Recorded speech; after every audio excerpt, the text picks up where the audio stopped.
So this is the 2015 roundtable, and I just wanted to start out by kind of giving you guys a little bit of a history of where the idea kind of came from. And Mike hasn't seen this presentation yet, so if I embarrass him at all, we'll talk about that afterwards. All right. So I did a little looking back, and this is actually where the roundtable idea generated. I started working with Mike on Digging Dangers 22. I think most of you guys are probably familiar with what Digging Dangers is, just a collection of accidents that happen in the year, and then we kind of take the facts of that and kind of crunch them all together. And when I started working with Mike, it kind of allowed him to take a little more time and kind of think about what's going into Digging Dangers. And so in Digging Dangers 23, we came up with this idea of putting together kind of more opinion pieces and calling it the deluxe edition. So you would get the annual videos, but then you'd also get some little extra clips. But it started out as kind of Mike's ability to create some opinions around things. And then these are the first three guys from the first roundtable that we did in 2013. So this is Chuck Mueller, Eric Urbane, and David, who's here today. And I believe that was Michigan, Indiana, and Illinois represented. So that was how we kicked off the first sitting around the table and talking. And this is still very connected to Digging Dangers. Basically, these clips all went on to the Digging Dangers product. And then last year, 2014, I believe we had 7 or 8 people involved that spoke. Kind of mixed it up a little bit and had a little bit more dynamic conversation. And then again, this was packaged with Digging Dangers 25. And then also during that period of time between 2012 and 2014, we did just a few. This is just kind of a list of some of the kind of more opinion things, less factual based and more just kind of opinions based on some of the accidents and kind of just, what was in Mike's head and that kind of stuff. So just kind of showing that, kind of this exchange of ideas and exchange of opinions and stuff is something that Mike has really cared about, not really with any goal in mind necessarily, other than just kind of trying to generate conversations and get people talking, which the roundtable, I think like you guys today, there's a lot of back and forth and a lot of talking, a lot of opinions and things like that. So we started in 2015. We kind of started saying, what else could we do? We've done the roundtable, we've done a few little opinion pieces, we've kind of played around with that a little bit. What's kind of a next step? How can we push that a little bit farther? Not really with a goal in mind, but more just saying, with the capacity that we have, what can we kind of create with that? So I'm going to show you a few things. We took this roundtable idea on the road a little bit, just kind of the idea of like how can we talk to people that are in the industry. We did some interviews at the Locate Rodeo in Atlanta. We set up a little booth, and some of you may have been there and seen that. And then also we did a small roundtable with 3 people in French Lick, Indiana at the, I can't remember the name of the conference, but Midwest Damage Prevention. There you go. So we did that, and I'm just going to show you a couple of clips just to show you.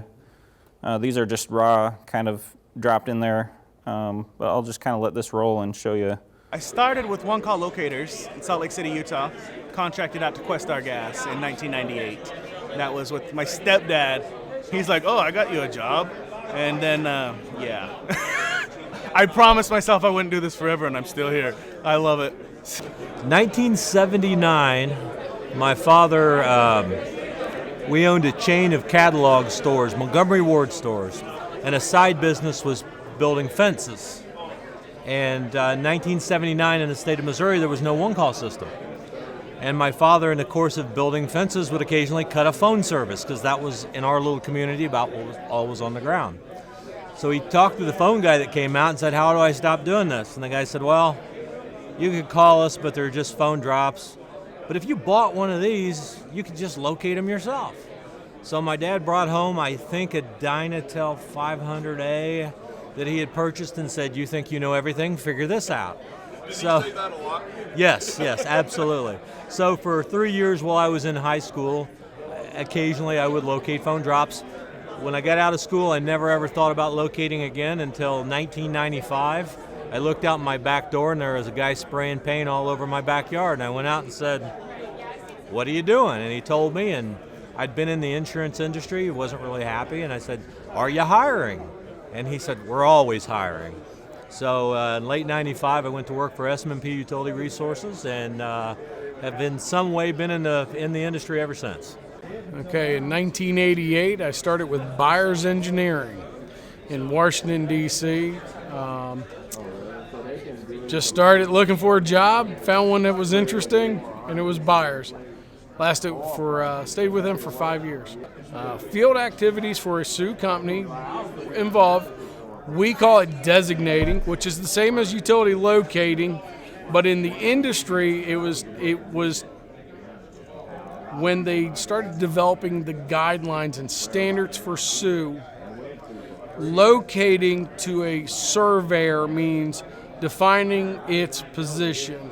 So in other words, it's horizontal and vertical position. So the thought process was when we locate a utility, that's when we do a test hole. So we coined a phrase called designating. We're designating the horizontal location of a utility on the surface of the ground. One example we talked about was recognizing non-virgin soil.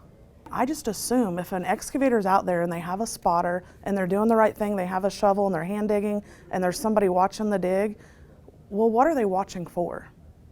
We tell them use a spotter, but I maybe assumed that they knew what they were watching for. And they're like, whenever you had a conversation with one of our guys and you told him you're looking for non-virgin soil, a hint that something has been interrupted there before, that there's some other kind of backfill in the ground.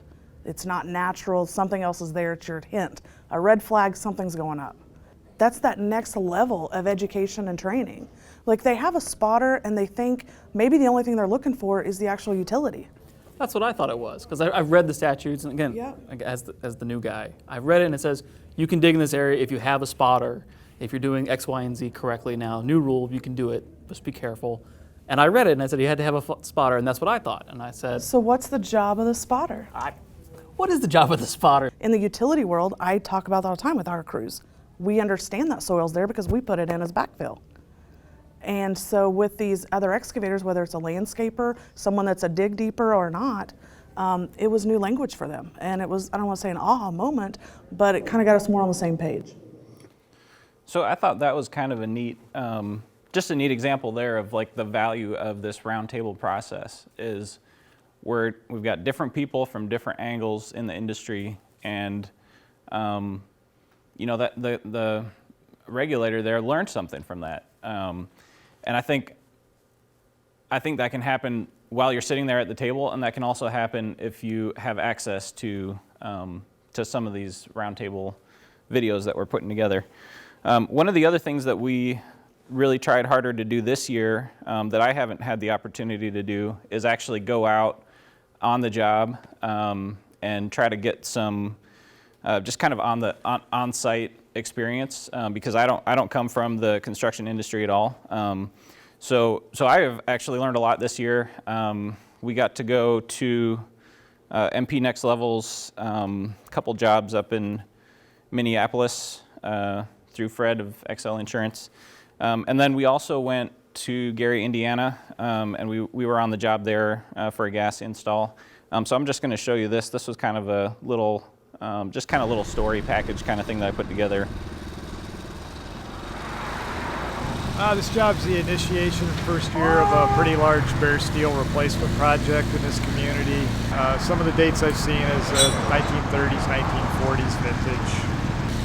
Roughly 36,000 feet of header pipe, 6, 8, and 10-inch PE pipe, with an additional 23,000 feet of smaller diameter lateral pipe. We've got 25 people on the project working. Majority of the people are working on the HDD installation of the pipe. Today we're attempting to pull back 600 feet of 2-inch coil pipe. As you see down below, we have our tracer wire connected onto it, and there we go.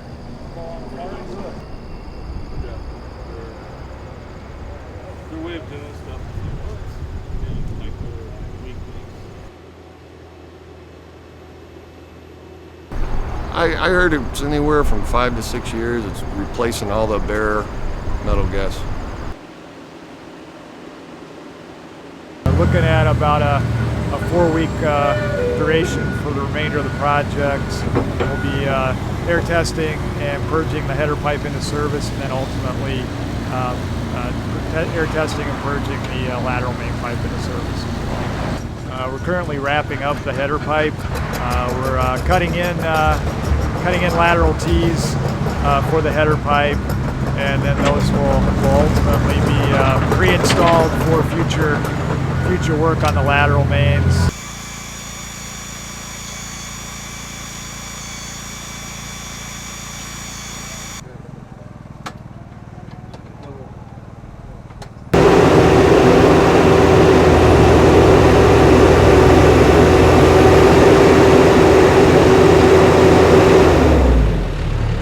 Just a little bit of issues. There's a lot of sand out here, so you got to just take extra precautions. Groundwater in some spots, and other than that, just putting pipe in the ground. You're gonna run into challenges, whether it's tree roots you run into or whatever.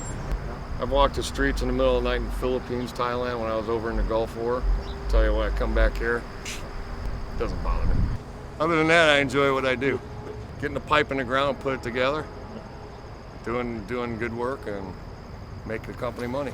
Okay, and another thing that we've worked on, obviously through Mike, there's great access to all kinds of locate knowledge and things through Staking U and through the people that work with Mike. Some of you guys may have gotten an email with Bud Jolly's interview, but I'm just going to play a short clip here. Just kind of an unusual retelling of an event that happened to him while he was doing training. I've been locating since 1970, and I'll be the first to admit that I don't know everything about locating. I know a lot about locating, but I don't know everything. I was teaching a class, and I made the statement about our signal will only follow metallic pipe. And one of the students raised their hand and says, "Well, I can find fiberglass with this locator." And normally I would say, "You don't know what you're talking about." But for some reason I bit my tongue, and I'd said, I'd like to see that. And he says, "It's right out here." I says, "Well, I'll show you." So we went out there, and he dropped that box on that piece of fiberglass pipe, and our signal just followed it beautifully, all the way to where I was convinced that it was a piece of fiberglass where I could physically see it. And what it was is that it was carrying a waste product from the well, and that waste product had actually lined the inside of that fiberglass pipe so that it was metallically, there was continuity on it. And he was absolutely right. That thing located that just as slick can be. So that showed me right there, it made me humble. It showed me something that I did not know. All right, so that was kind of a neat little story that we captured. Then another thing that we did this year was we had an opportunity to go out to Philadelphia and capture just this panel discussion that turned out really well on the possibility of a Philadelphia LNG terminal. And I'm not going to show you the whole thing. The whole video is pretty cool, but I'm going to show you a couple minutes here of that just to give you a flavor of that. There's a thirst for natural gas to be sourced from the U.S. and in growing Asian economies, but also in Europe where countries are dependent upon Russia for up to 50% of their gas supplies. They're looking to get a safe, stable, secure source out of the United States. These countries now, like in India, China, Brazil, they're coming out of poverty by the millions. And what do you think they're going to want to use? They need energy. Philadelphia Gas Works has liquefaction facilities, and we are located right next to a deepwater port. And so there's opportunities for us just with the demand for natural gas, both here in the United States and across the globe. And the demand is just growing exponentially. We've gone from an importer to an exporter. We've gone from being thirsty for natural gas to providing low-cost energy for manufacturers, creating new jobs across this country. There are decades where nothing happens, and then there are weeks where decades happen. Philadelphia needs new sources of revenue. Dealing with issues like pension deficit, lack of money for schools. Marcellus Shale is huge. It has global impact. The Marcellus production rose 28% in 2014. This accounts for 36% of the overall U.S. natural gas production. When you sit behind... So that goes on. That's a pretty good video. And we can send you links to the full versions of these if any of you are interested. And then the final thing that we've talked about and that I'm interested in is this idea of kind of customizing the digging dangers. So traditionally, the way that we've approached digging dangers is basically an aggregate of all of the most interesting, or if you want to use the word exciting or whatever, kind of the biggest hits of the year, and just kind of aggregating them and thinking about it in terms of this is the annual collection of the events. Let's take a look at them. Let's see what we can learn from them. So one of the things that we've kind of pushed for, last year we did a little video on tiling and how that has changed, how the technology of plastic tiling pipe has kind of impacted what's going on out in rural areas. One project that I've taken on this year is going back through our entire history of accidents and saying, what are some other ways that we can categorize what's happened and see if we can put them together in different ways that mean more than just here's what happened this year. So one of the projects that we worked on was an electric video, and we went back and said, okay, everything that's related to electric, whether it's an electric facility that was hit, or if it was an electric company or co-op that hit something else. And we kind of put all those together and came up with something. I'm just going to show you a real short clip. Some of this has MP Next Level footage in it, so I thought, Fred, you'd like to see this part. But this ended up actually coming together better than I think either of us expected. It's got some instructional stuff, and it's got some accidents, and it all mixes together really well. So I'll just show you this brief. The inferno was 15 feet underground, and all the workers had to crawl to safety. For the safety of other people digging around power lines, make sure you use a steel conduit or galvanized conduit. Use gray PVC pipe, or use the black armor duct with the red stripe on it. You want to make sure that's identifiable, that is a power line in that ditch. If you use green sewer pipe, or you use a white sewer pipe, and that's something that somebody might be expecting to be a sewer pipe when they cut into it, they could possibly cut into a cable. In excavations where there's more than one power cable or other types of cables such as telecom cables, it's very difficult sometimes to tell which cables are which. You want to make sure you know what cables you're dealing with before you try to cut one of those cables or move one of those cables. A utility contractor augering for a new pole drilled into a 10-inch steel pipeline full of gasoline. So, kind of begs the question, where is this headed? And I've asked Mike that several times this year. His answer is, we'll find out when we get there. So that's kind of, I mean, and for me, like you know, that's cool. I mean, it's been really neat to kind of have these different experiences, get to know the industry a little bit more. But one of the ideas that is kind of floated to the top is this idea of basically having something that we would call Planet Underground TV, which I think Mike has probably shared with a few of you already. And basically the concept behind this is exactly what the roundtable is about, and expanding that a little bit to, again, to the different things that you've seen today, where we've got things that are targeted to specific people. We've got things that are, you know, you're seeing things on site that you wouldn't necessarily get to see if you're in a different part of the industry. And then being able to bring people together like at the round table and share information and talk and you know, work out some of the issues or be able to explain some of the issues and get some feedback from people that are in different parts of the industry. So, you know, just kind of some thoughts on what this possibly could be. I mean, it's kind of a nebulous thing right now, but the way that I kind of envision it would be an online video channel that's free access. So basically anyone in the industry can look at it. sponsor supported, so it's not just Mike's hobby. And then some of the potential content that I put up here, and this is just off the top of my head, opinions, news, product demos, trade shows, best practices, operating tips, safety, and then all the other different things that we've talked about. Again, just kind of an idea, but this is kind of, if I could look at what has Mike been trying to do and where this could go and what this could turn into, this is kind of, in my mind, this is kind of where it could go.